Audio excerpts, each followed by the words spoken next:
Suppose मैंने अपने friend को एक वॉइस रिकॉर्डिंग भेजी, हेलो आज शाम को 4 बजे क्रिकेट खेलने आ जाना, ओके, बैट और स्टम्प्स लेके आना। अब इस वॉइस को जब भी मैं वापस सुनता हूँ रिकॉर्डिंग को प्ले करके तो बहुत ही गंदी स्क्वीकी सी आवाज़ आती है। बट मुझे मेरी खुद की आवाज़ जो मेरे को सुनाई दे रही है, दैट्स क्वाइट गुड, मतलब बहुत प्यारी आवाज़ सुनाई दे रही है। वैसे जब मैं रिकॉर्डिंग की आवाज़ को सुनता हूँ उतनी चीप, इतनी गंदी, इतनी स्क्वीकी सी आवाज़ क्यों आती है? देखो, दो तरीके से आप अपनी आवाज़ को सुन पाते हो, मतलब मैं मेरी ही खुद की आवाज़ को दो तरीक़ों से सुन पा रहा हूँ। पहला तरीका, जैसे कि बाकी सब लोग हमारी आवाज़ को सुनते हैं, वो है कि हम अपने मुंह से आवाज़ को निकालते हैं, वो साउंड वेव्स के थ्रू उनके कान तक जाता है। उसी तरह मेरे मुंह से निकली हुई आवाज़ मेरे ही कान तक साउंड वेव्स के थ्रू जा पा रही है। दूसरा तरीका इज़ क्वाइट इंटरेस्टिंग एंड ये सबको पता होना चाहिए।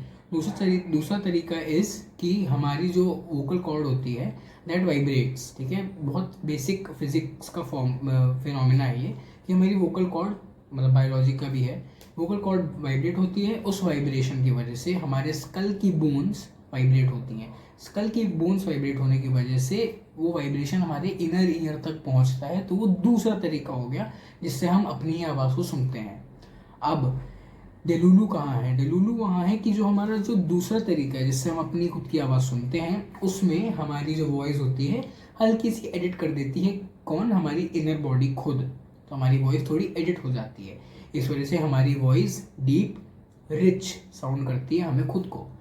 वेराज जब हम कुछ रिकॉर्ड करते हैं तो ये फीचर, जो एडिटिंग वाला फीचर हमारी नेचुरल बॉडी ऑफर करती है, ये काम नहीं कर पाता है। इसी वजह से हमारी आवाज़ इतनी गंदी सुनाई देती है। बट यहाँ मेन क्वेश्चन ये है कि हमारी असली आवाज़ एक्चुअली है क्या? हमारी असली आवाज़ वही है जो कि रिकॉर्डिंग्स में रिकॉर्ड होती है और जो लोग सुन पाते हैं। हमारी असली आवाज़ जो लोग सुन पा रहे हैं वो वही है जो रिकॉर्डिंग्स में रिकॉर्ड हो रही है, राइट? तो इसका मतलब हमारी बॉडी ने हमें आज तक डेलुलू में रखा है, क्योंकि आज तक हमने अपनी असली आवाज़ सुनी ही नहीं है, सिर्फ रिकॉर्डिंग्स में सुनी। उसके ऊपर से हम टीनेज में इतनी गंदी आवाज़ हो जाती है ना हमारी, कि नॉर्मली हमारी आवाज़ बहुत गंदी लगने लगती है, और रिकॉर्डिंग्स में तो फिर कोई एडिटिंग नहीं होती। तो क्या हम गंदा साउंड करते हैं? जो हमारे ब्रेन ने परसीव करके रखा होता है वो एक अच्छा फिल्टर वाला साउंड है, तो हम ऑफ कोर्स उससे गंदा ही साउंड करते हैं। तो जो क्या रिकॉर्डिंग्स में आवाज़ हमको सुनाई देती है वो असली है, बिल्कुल असली है। एट द एंड में बस ये कहना चाहूँगा कि अपने तर्क वितर्क मुझसे ज़रूर शेयर करना in the comments. Thanks for watching.